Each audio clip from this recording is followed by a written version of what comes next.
Stairs. For thousands of years, the bane of robots everywhere. In this video, we're going to explore the challenges of footstep planning with a dynamic robot like Cassie. We also have some recent results we're excited to share with you and that will be included in an upcoming product. Lots of people have noticed that Cassie transitions from standing to marching in place and then starts walking. This behavior was inherited from Cassie's predecessor robot, Atreus, and is a consequence of optimizing for steady-state behavior.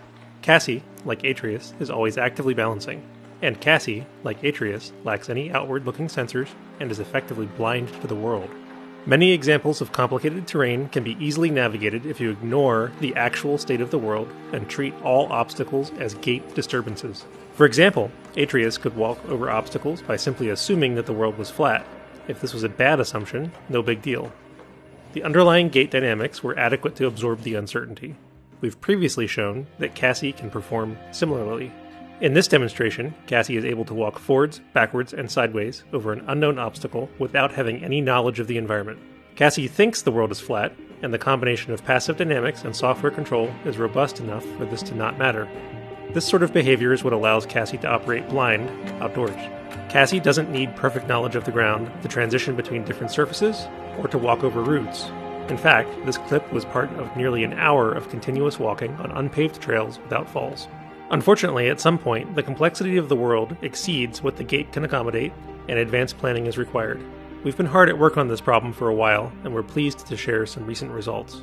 We first extend our dynamic gates with planned footstep placements along the direction of travel. This allows a continuous transition from standing to multiple steps and back to standing, while utilizing the dynamic stability shown in the first half of the video. Notice that transitioning from standing to marching in place is no longer required. Next, the planner is extended to include the vertical direction, allowing individual foot placement in 3 dimensions. When the controller uses both legs and adds a smooth transition, Cassie takes a full step up. This behavior is dynamic. Cassie is unstable in the static sense at all times. This step height, 19 centimeters, is approximately what building code allows for stairs. And for the curious, yes, Cassie is attempting to maintain a constant pelvis height above the floor during this test.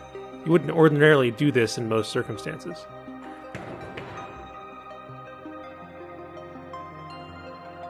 Finally, we extend this to an actual staircase, first with a single step, and then all the way to the top.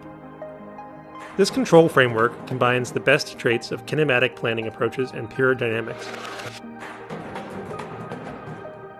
Because no robots were harmed in these videos, here's 2 more clips from our test process.